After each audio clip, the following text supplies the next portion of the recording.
Always loved um, gypsy music, for lack of a better term. I mean, stuff out of Serbia or you know, Bosnia, whatever, you know, the former Yugoslavia, you know, the stuff out of Kusturica films, or Tony Gatliff's films, or the stuff that Goran Bregovic was doing. Always loved it, always had great appreciation for it. But when I met the Taraf, it sort of stepped outside, it went outside of the music, because I fell in love. I mean, I just fell in love with everything they did, you know. I was sitting in a trailer with 15 guys that, you know, only a couple, you can only sort of barely converse with a couple of them. The rest, it's just eyes, man, you know. It's just eyeballs and sort of hand gestures, and that's how you get by for hours on end. So, you know, that's, no, I fell in love with them.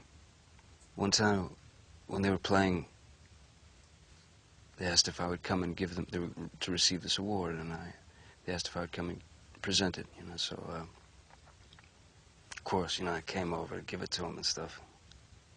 And at the time, Vanessa, my girl, was pregnant with our son, Jack. We'd already had Lily Rose, but Vanessa was pregnant with Jack, and I gave him the award, and we sort of had a ball on stage, and then we split, and we went to this little party afterwards for all the musicians. And a couple of them, it was like Caillou and a couple other guys, I told them, I said, hey, you know, we're going to have another kid, you know.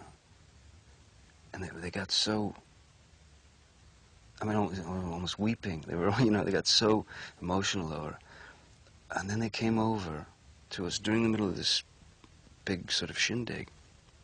They came over to Vanessa and I as we were about to leave, and sang and played this song of blessing to the belly, you know. You know, so I was there watching these amazing human beings kind of bless my child in my girl's belly. That's what's amazing about these guys, you know. They always give you some kind of experience or memory that will last until, you know, that last light goes out. I mean, in every way. I mean, every experience I've ever had with them is just ingrained in my, you know, just seared onto my brain and my heart. They just live, and the beauty is they live and live every day to the fullest and just continue to move forward, and that's what they know, and that's what we should know.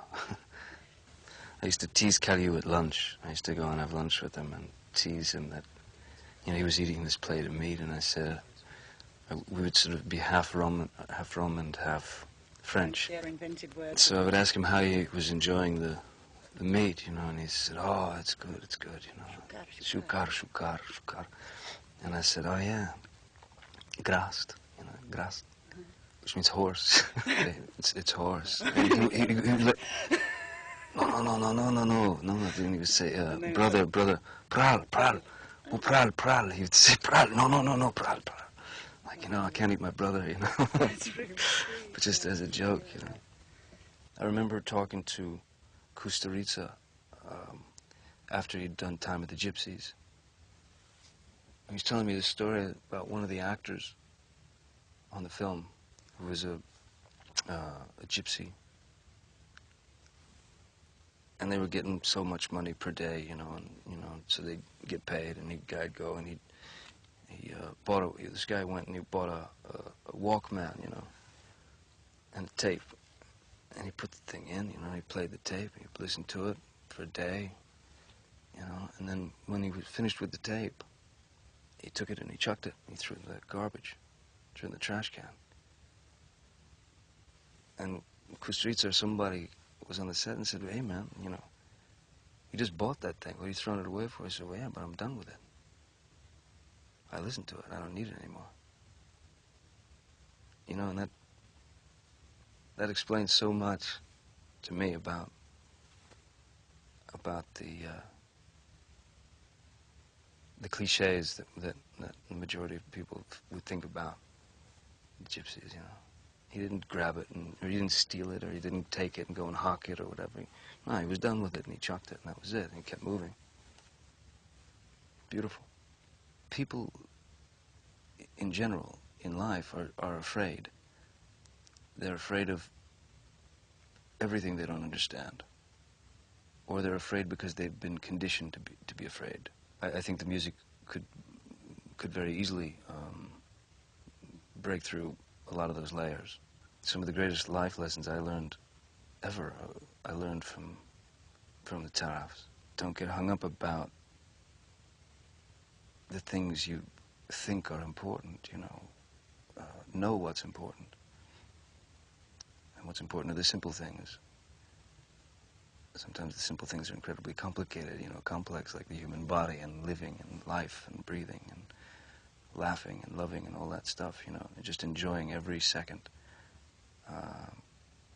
And I was really blessed when I met them to experience that, to learn that from them.